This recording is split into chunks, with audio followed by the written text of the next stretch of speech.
Sebelum nonton video ini, alangkah baiknya kalian beri saya support dan dukungan, supaya saya dapat mengembangkan channel kecilku ini, dengan cara klik, subscribe, like, comment and share, jangan lupa ya.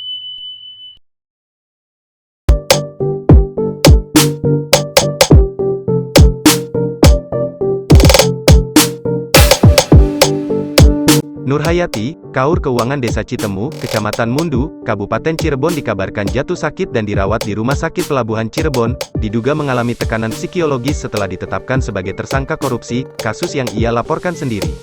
Kabar soal kondisi sakitnya Nurhayati itu disampaikan oleh Ketua Badan Permusyawaratan Desa, BPD, Citemu, Kecamatan Mundu, Lukman Nur Hakim. Menurut Lukman, Nurhayati sakit diduga akibat tekanan psikologis usai dirinya yang merupakan pelapor dugaan kasus korupsi yang dilakukan oleh KUU, Kepala Desa Citemu, namun justru dijadikan sebagai tersangka oleh pihak kepolisian. Saat ini, Nurhayati sedang sakit, masih dirawat di Rumah Sakit Pelabuhan, sudah sekitar 4 hari dirawat, kata Lukman Nur Hakim kepada Detik Jabar saat dihubungi melalui sambungan telepon, Sabtu, 19/2.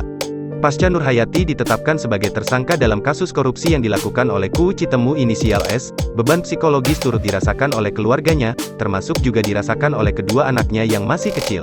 Pasca Nurhayati ditetapkan sebagai tersangka, kedua anaknya yang masing-masing masih berusia 6,5 tahun dan 5 tahun kerap dibuli oleh teman-temannya, anak-anaknya dibuli oleh teman-temannya, dibuli bahwa ibunya korupsi, tutur Lukman.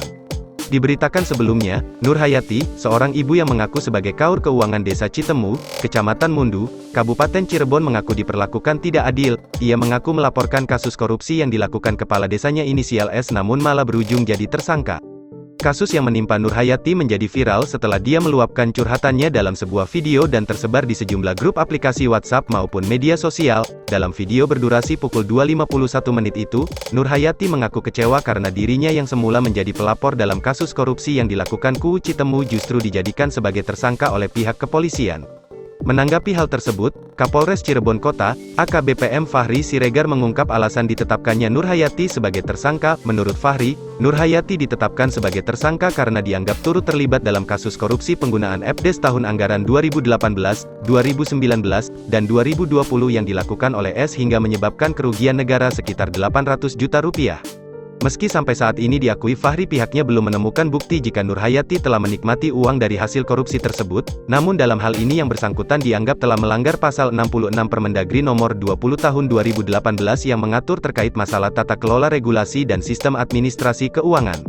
Nurhayati lapor Kades korupsi malah jadi tersangka. Ini penjelasan polisi. Saudari Nurhayati sebagai bendahara keuangan ini seharusnya memberikan uang kepada Kaur atau kasih pelaksana kegiatan anggaran, akan tetapi uang itu tidak diserahkan kepada Kaur atau kasih pelaksana kegiatan, namun diserahkan kepada kepala desa atau KUU, tutur Fahri. Kegiatan ini sudah berlangsung sebanyak 16 kali atau selama 3 tahun, dari tahun 2018, 2019 dan 2020, sehingga tindakannya tersebut dapat merugikan keuangan negara dan tentunya ini melanggar pasal 2 dan 3 UU nomor 31 tahun 1999 sebagaimana diubah dengan UU nomor 20 tahun 2001 junto pasal 55 KUHP, tambah Fahri.